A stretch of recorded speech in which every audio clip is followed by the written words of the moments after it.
Hello dear subscribers, today I will show you how you can easily delete file from your computer in macOS X. So for doing this you can do it in two different ways. So first way is just click with two fingers one time, and here you will see something like I see this list with open with, move to trash, rename, compress, burn, duplicate, quick look, share and other.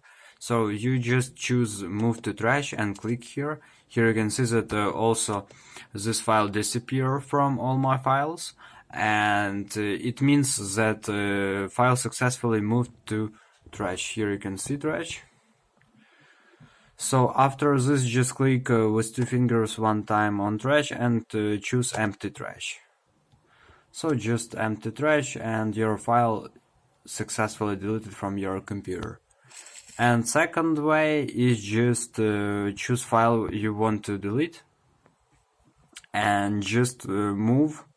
Don't release your finger from this file and just move it to trash.